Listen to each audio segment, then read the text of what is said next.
It's time to accelerate. Hi, I'm your host, Andy Paul. Join me as I host conversations with the leading experts in sales, marketing, sales automation, sales process, leadership, management, training, coaching, any resource that I believe to help you accelerate the growth of your sales, your business, and most importantly, you. Hello, and welcome to Accelerate. I am excited to talk with my guest today. Joining me is Ali Mirza. He's the founder of Rose Garden Consulting based in Atlanta. Ali, welcome to Accelerate. Thank you so much for having me. I really appreciate it. So take a minute, introduce yourself. Maybe tell us how you got started in sales. As you mentioned, I am the founder and president of Rose Garden Consulting. I got started in sales like a lot of people did. I sold cars.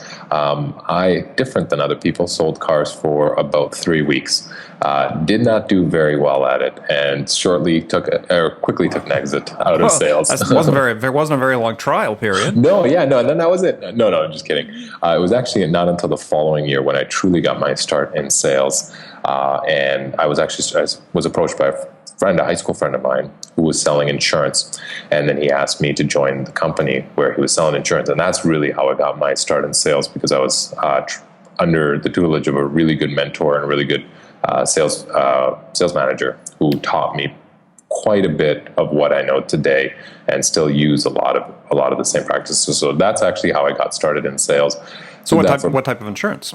Property and casualty, just a lot of personal insurance. So personal insurance? Yes, personal insurance. Yeah, personal life insurance, accident, sickness, all of that jazz. So were you following up leads? Were you generating your own business? What were you doing? Knocking on doors, cold calling.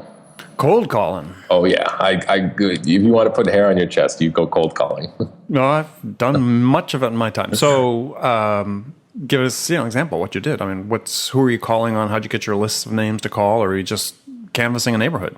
Canvassing neighborhoods. So what we would do is the type of insurance that we were selling, it was supplemental insurance. So it was really catered towards self-employed people in, what you would call, back in the day at least, blue-collar jobs. I'm not sure if that's appropriate anymore to say or not. We've got so many rules. But so it was a lot of that. So what we would actually do is go out into the rural communities and sell to farmers and people in small towns and neighborhoods where you wouldn't have a lot of large corporate companies. So a lot of people did not have insurance. So we would be selling them supplemental insurance to add on to and this, mind you, this is in Canada. So we already had, Canadian health benefits. Oh, this is in Canada. Okay. This is in Canada. Yeah, that's where I got my start. You left that part out, that you're from Canada.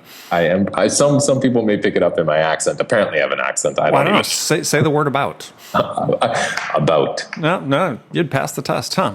Thank God. Yeah. How about progress? Progress? No, you said progress, not progress. Okay. All right, yeah. You pass. Okay, here we go. Awesome. So that's really what we would do is we'd go out into the rural communities and knock on farmers' doors, people in that look to be self-employed, so someone would have like a large shed with a lot of tractors and whatnot sticking around. So that's where we would really start, and that's who our insurance was suited for. So tell us the best story you have coming out of calling on, let's say, a farmer. Okay, so, oh goodness, there's quite a few, but I would say probably the biggest win I ever got was the largest policy I ever wrote in one house. I would say probably plus or minus $6,000 to $7,000 in annual premium to a husband and wife and his children. He was a farmer, but really the key to the story is when I wrote it. I got to his house at about 11:30 at night. And 11:30 at night? 11:30 at night, and I did not leave. Yeah, I did not leave until about 1:30 once we were done. Because once you start selling those kinds of policies and that number, the forms really start to add up. Why not? So you knocked on his door at 11:30 at night? I knocked on his door. His wife was in the house and he was out in the field. She directed me out into the field. This was earlier in the day. He was working. I walked out there. He said to come back at sundown because he was working and he didn't want to break from the field. Sure. So then I just went and canvassed the rest of the neighborhood. And eventually, by the time that I had finished my last call prior to arriving there. It was probably about 9:30. The sun was down. And then I drove around in circles for a really long time trying to find his house. So maybe not 11:30, maybe 11 to 11:30 was eventually when I got to his yard, got to the farm. And I said, hey, you know what? I'm already out here. It was an hour out of the town hour out of the city that I lived in the small town that I was in. So I said, you know what? I'm already out here. Might as well try. Knocked on his door. He's like, oh, I was waiting for you. And I'm like, oh, and that should be a story to a lot of people is, perseverance. Don't give up just because you think, oh, shoot, I missed the window. Try. Why not? Yeah. I mean, I remember having to call a customer on Christmas Eve. Like 5 o'clock on Christmas Eve at his house to nail down an order that he had promised, which, I wasn't happy about it. He really wasn't happy about it, but he did give me the order because he knew he had promised it. But nonetheless, I understand those uncomfortable moments. So how'd that get to the States? So shortly after, so maybe let's backtrack a little bit. So I sold insurance for 3 years. I was a sales manager, led a team, and eventually got to a point where I really enjoyed what I did, but I did not enjoy the travel because there was a lot of traveling by vehicle into small towns. And that just really wasn't the life I wanted to live for the rest of my life. In which part of Canada were you in? I was right in the middle in the prairies in Winnipeg. Okay. So right above North Dakota. And so the running joke now for me is that because the Atlanta Thrashers were the Winnipeg Jets, yes. Now they're the Winnipeg Jets. So I always say, we made a trade. Atlanta got me. Winnipeg got the Thrashers, so I would say that Atlanta got the better end of that deal. Probably some people that agree with you, yeah. Who knows? Yeah. So, eventually I just said, you know what, enough is enough. I can't keep driving around and traveling so much. So I took a little bit of time off and tried to figure out what is it that I really enjoyed about my job and what is it that I can really do. And from there, I figured out that it was the training aspect, figuring out new and creative ways of selling the same old insurance product that people really don't want to talk about their death. People don't want to talk about getting sick, getting hospitalized, having an accident. So how do you pitch that in a manner where you're not coming off all doom and gloom, but you're also, giving them the straight goods. You're not trying to create and pretend like, oh, this is all this fantastic product. Because at the end of the day, they're only going to cash it in, if something bad was to happen. Well, I mean, a lot of salespeople listen to this show. So, put you on the spot a little bit. What was your cold open?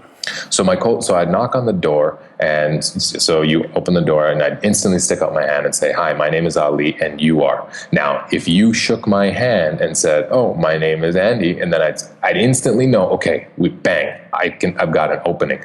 Now, if you don't stick out your hand and shake my hand, which is, I've been told, and I don't know how true this is, but that's the international gesture of friendliness. Someone's not willing to shake your hand, more than likely it's quite the uphill battle. So right away, you can gauge it right away. So you shake my hand, and instantly I would say, "I'm just in the neighborhood right now. I'm just speaking to some of your neighbors. And would you agree with me that the Canadian government doesn't take care of Canadian families the way it once used to?"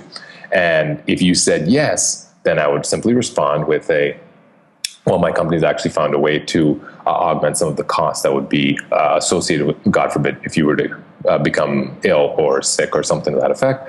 Then I would say, would I be able to come inside and show you? I would point to their kitchen table or whatever table, or basically inside. I'd look down and start to dust off my feet. You have no clue how many people would just get out of the way and let me into their homes right off of that. That's interesting. Yeah. So, cleaning your feet off on the welcome mat. Yeah. A way to get in the door. So draw an equivalent to that in business-to-business sales today. If you're out cold calling, you had a rep that was out cold calling, or you were out cold calling in an office park somewhere, and you're knocking on door trying to get past a gatekeeper to see somebody, what would be the equivalent? So today's offices are set up a little bit differently, but okay, so Okay, let's dial it back then. Okay, so we're putting you to the test. We're putting you on the spot. Put me on the test. Yeah. Okay. So a lot of times when I'm cold calling businesses, I'll usually start it off with either an email, LinkedIn, or a phone call. It is tough to just bulldoze your way right past the gatekeeper, whoever it may be, for a variety of reasons. That being said, if you come in and let's just say you're already there. Let's just say you had an appointment on the 13th floor, and there's somebody on the 7th floor. You're like, well, I'm already here. Might as well go there and just walk in and say, hey, my name's Ali. Is James in? And if you do it with confidence, the receptionist sitting at the desk, very well will just get, let me go quickly take a look, and bang. Do not introduce yourself. Do not say anything, because who introduces themselves? Salespeople. And who does not introduce themselves? People who have an appointment. And the person may then respond, oh, okay, who can I tell is here? It's Ali. Don't say the company. Don't say anything. Again, it's that whole George Costanza thing that, you're not really lying when you take that lie detector test. You're not really lying if you believe it to be true. So if you are trying to instantly justify your presence for being there, instantly this individual, this gatekeeper, is going to have their guard up. But if you come in with such confidence and say that, hey, I'm here to see Kevin, I'm here to see this particular individual, my name is Ali, more than likely that person's going to say, okay, just take a seat, let me go quickly talk to Kevin. You take a seat, and then they'll say, hey, Kevin, Ali's here. Kevin's going to look at his day planner, his schedule, and say, I don't have an Ali. What do you want? But right away, you're now having that engagement. Now, the gatekeeper's not going to go back and forth and this, that, and the other. That's kind of a worst case scenario. More than likely, that person will come out or say, send Ali in.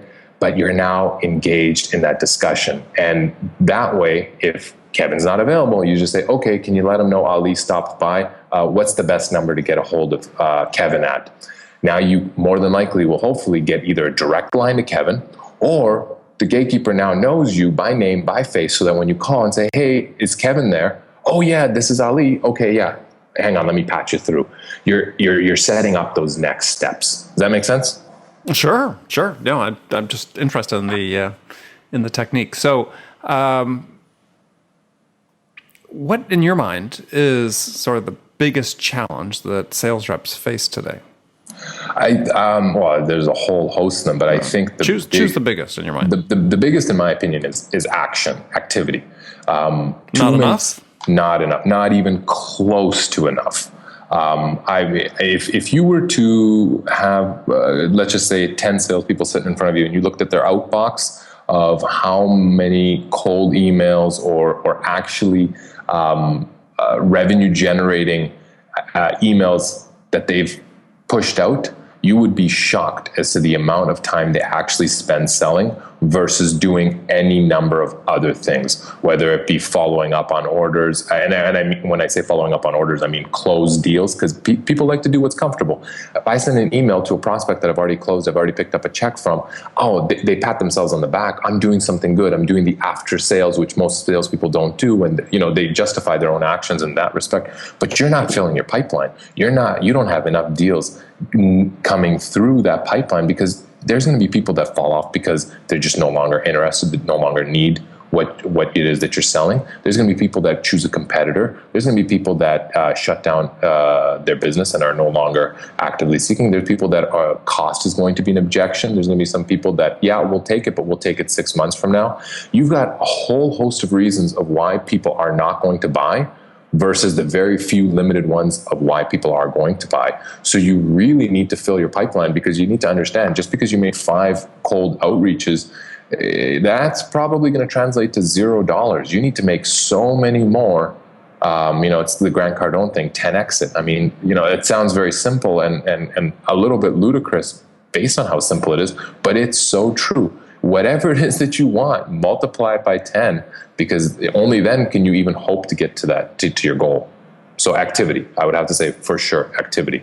And you work primarily with your clients and customers you work with are primarily small businesses and entrepreneurs? I would say, yeah, small businesses, entrepreneurs, small to medium-sized businesses. And so do you find this, because there are certain segments of the industry and the economy, certainly the tech business, a lot of sales automation and tools being brought to bear to really understand the data of what's taking place with sales. So there's a lot of metrics and controls in place and so on. So I suspect you're not seeing that the same way with your client base. Well, so being here in Atlanta, and Atlanta's got quite the recent tech boom. There's a lot of tech startups, and there are some everyone's got an idea for an app, right? But I'm talking about some legitimate startups that are actually whether they're solving a problem or not, they do have some legitimate funding behind them, and so I do see a lot of tech companies. They monitor, measure everything. And when I say everything, I mean everything. And I'm not a fan of that. And the reason why I'm not a fan of that is very simple. You have all this information, too much information, that you're now trying to decipher through and decode and trying to figure out what it means. And you have absolutely no clue what it means. Because 9 times out of 10, you have people with some sort of an engineering or a technical background that really, truly don't understand what sales is and how to close a prospect, what that really looks like, what that full sales cycle should look like. And they think that because they're managing metrics and they've got all these fancy CRMs that are spitting back, 30% this and 22% this and 19.9% this. What does that mean? How does that translate truly to money? And that is that there is that bridge that they cannot, there's the gap that they cannot bridge. Okay, well, all right. Now, there's a lot of people obviously that would take an opposing point of view to that. To Absolutely. say that the data is the data. I mean, the data, if to your point, I mean, it has to be interpreted. I mean, but still, nonetheless, being able to operate with data in hand as well as having no data in hand certainly Correct. gives you more ammunition.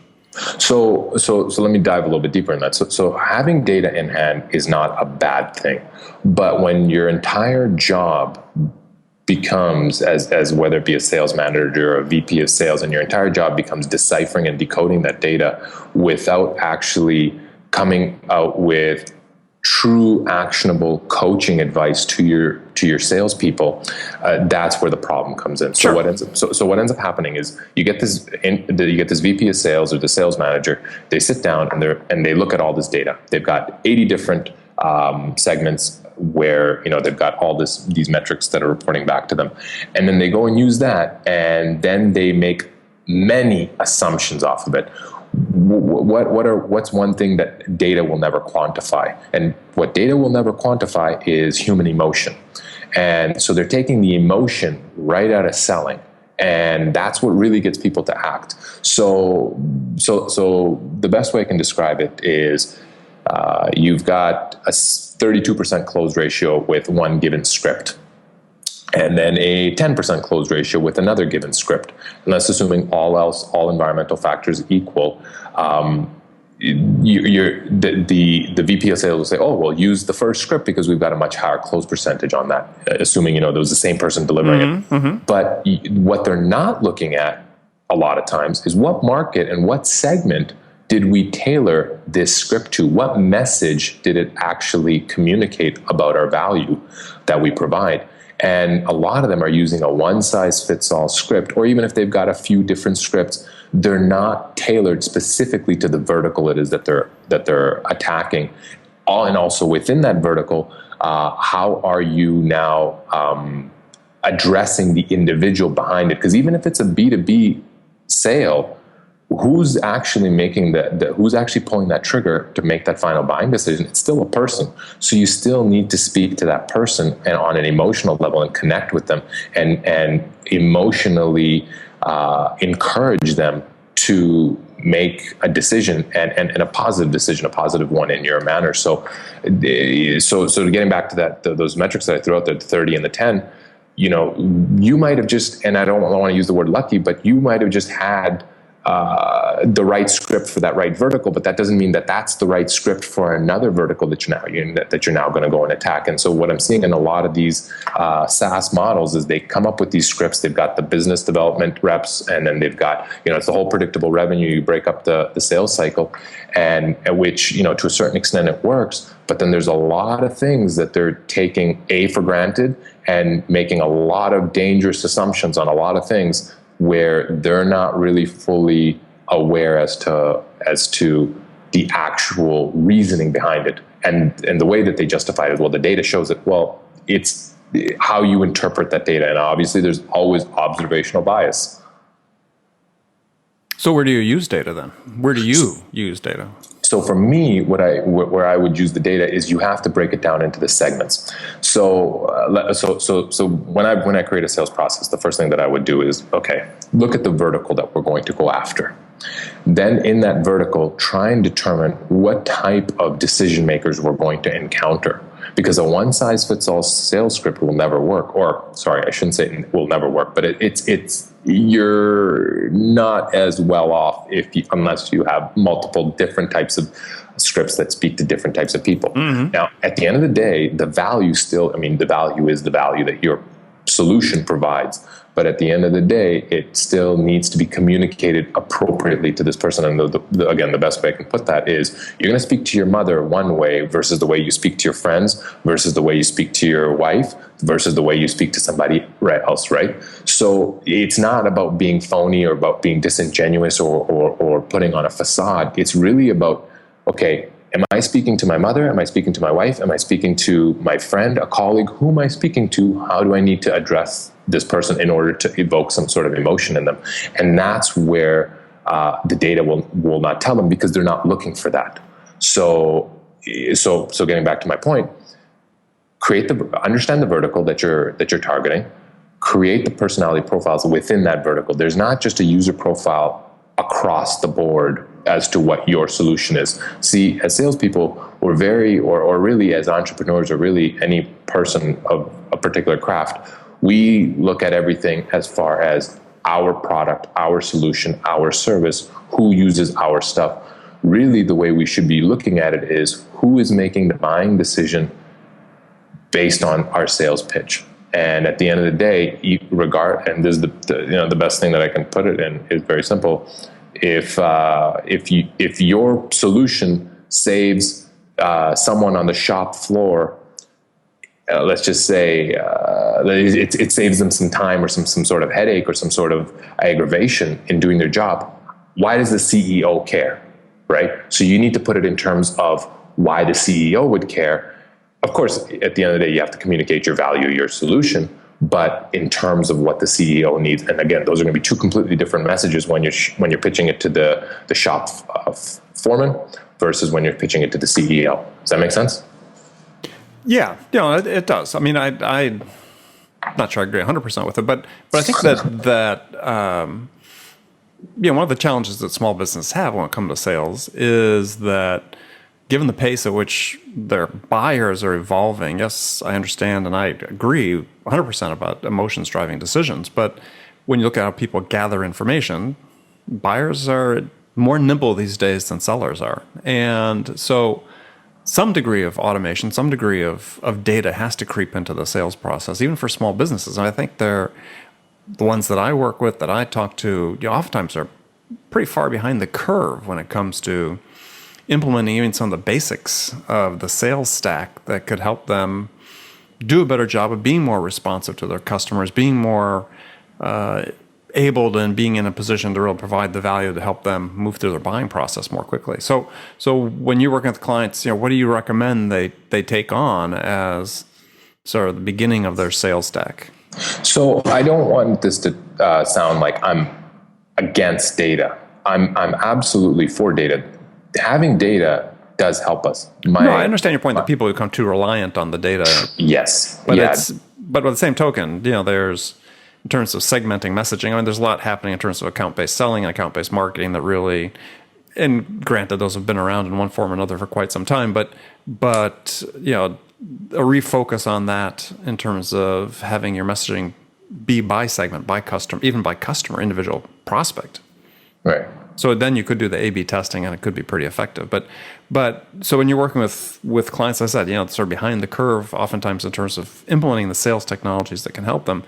What are your recommendations in terms of how, a small business, a solopreneur, even a mid-sized company, where do they start? I mean, we'll say CRM is sort of the ante. We can sort of skip that. But once you get past the table stakes, what do you recommend? So I think a lot of it, you have to look at who your previous buyers have been and why they've bought. So I think and I think that in doing that, and you do have kind of the hindsight is 2020. So when you look back as to all the people that have bought in particular segments and particular verticals, and you can really drill down into what was it that motivated them to take action, and what was it that really was the true value that they received out of it, and then from there circle back into what type of individual was that in that particular vertical, because and so from there, that's how you can create your messaging. And the reason why that's so important is we all like to think that we're incredibly unique, but at the end of the day, we all fit into one form of category or another. And the way that I like to look at it is, and this is not 100% bulletproof or foolproof, but at the end of the day, this will justify enough to create a process from, people in particular verticals will fall into certain buckets. And so let's just say if I'm working in the logistics industry, there's probably going to be about 3 or 4 different types of personalities that are going to dominate in the logistics industry in that particular vertical, that are the decision makers of the solution that I am selling. So derive it from there. That's the starting point. And then from there, you go into it. And then, yes, you do the A/B testing. And yes, you keep track of your metrics. I'm absolutely in favor of that. But letting your metrics drive 100% of your decisions is what I am seeing. And that's what I'm trying to get people out of, and trying to say that, hey, well, look, you may not have closed that sale, or you may have closed that sale, but you need to understand that was what, was an outlier and should not be considered because of X, Y, Z reason. And, that could be emotion. That could be, a perfect example, a client that I'm working with right now, they get a lot of their sales from the government, from the federal government, who at year end need to run out their budgets. Mm-hmm. So, I mean, if we were to take that into consideration, we would have such an absolute skewed, we would basically have skewed results, and it would, for us to base our model and our process off of that, it's ridiculous. And so that being said, now when I say something like that, people are like, well, yeah, of course, that's the government, and that, they're buying for that one particular reason. But you would be surprised how often, if we actually drill down into things, there are reasons that people bought not because of the value that it is that you provided. It was for some other reason. Once we remove that, that's how we're going to truly get to why did they buy, and how can I now multiply this particular situation and create a process from it. Okay, good. All right, good discussion. We're going to now go to the last segment of the show, where I have some standard questions I ask all my guests. First one is hypothetical scenario. You, Ali, have just been hired as a VP of sales at a company whose sales have sort of stalled out. They want to get unstuck. The CEO's anxious to get things going. Now, I know turnaround can't happen in a day or two, but your first week on the job, what 2 things could you do that could have the biggest impact? So the first two things I would do instantly would revolve around culture. The cultural shift is one of the biggest determinants as to what sort of results you're going to produce. So the first actionable item is, get everybody together and get a real understanding as to where the faults are and what is going wrong, and instantly plug that hole. And 9 times out of 10, if you hear it enough times, that probably is the right thing. And it's so often, it's such a small fix, where again, it's the owner or the CEO is just too close to the trees to see the forest. So quickly plug that hole. And then number 2, motivate people. How do we, and as salespeople, a lot of them at least they believe they're money driven, commission driven. And you can change a lot in the short term while you work on the long-term fixes. In the short term, you can fix a lot by getting people re-engaged and having them understand what their commission schedule is and how do they maximize this week's commissions, this month's commissions, this quarter, month, week's bonuses. And if you can get everybody full of piss and vinegar that first week that you're there, you're going to be able to buy yourself some time. So culture is definitely the biggest thing. So those would be the first 2 actionable items that I would take. Okay, great. So now some rapid fire questions. Give me one-word answers or elaborate if you wish. And the first one is, when you, Ali, are out selling your own services, what's your most powerful sales attribute? My most powerful sales attribute is, I love to say that everyone's heard the old saying, those who cannot do, teach. Well, I actually put my money where my mouth is. I do sell for my clients, the ones that don't need the ones that don't need a full stack team. I will come in and actually sell for them. So I do know how to close. Okay. So who's your sales role model? Sales role model, I would have to say it's Brian Tracy. That's really the person that's really the individual that I learned a lot from. He just has this dad way of explaining things to you. It just resonates with me. Okay. One book that every salesperson should read. How to Win Friends and Influence People by Dale Carnegie. It probably is not like a true sales book that's going to teach you how to close, but it's a people book. If you can learn how to speak to people and engage with people, that's really where the trick or the key to sales is. If you can talk to people, you're good to go. I agree. Great book. So last question, what music's on your playlist these days? Music on my play. I really like that new version of Sound of Silence by Disturbed. I'm not at all. that is very good, by the way. I am not at all a rock guy, but when I heard that, I was like, man, that is a good song. So I'm really enjoying that. Now, did you go back and listen to the original Simon Garfunkel version? I love that one. I always have that one playing. I've got a nice playlist of music that plays in the background all the time when I'm developing a process. That is on there. I'm actually a big hip hop. I really like Tupac, but you can't listen to that while you're building a process. So I've got a lot of soothing music, which is actually Simon Garfunkel, Sound of Silence. The original one is on there. Okay. Well, that's a contrast between Tupac and Simon Garfunkel. But I'm all over the place. Yeah, but that Disturbed version of Sound of Silence, quite good. All right. I enjoy it. Well, good. Ali, thanks for joining me. Tell people they can find out more about you. You can visit my website, rosegardenconsulting.com. Facebook is Rose Garden Consulting. Twitter handle is @RGC Sales. @RGC Sales. Okay, great. Well, again, thanks for joining me. And remember, friends, make it a part of your day every day to deliberately learn something new to help you accelerate your success. And an easy way to do that is to make this podcast Accelerate part of your daily routine. If you listen in your commute, in the gym, or make it part of your morning sales meeting, that way you won't miss any of my conversations with top business experts like my guest today, Ali Mirza, who shared his expertise about how to accelerate the growth of your sales. So thanks for joining me. Until next time, this is Andy Paul. Good selling, everyone. Thanks for listening to the show.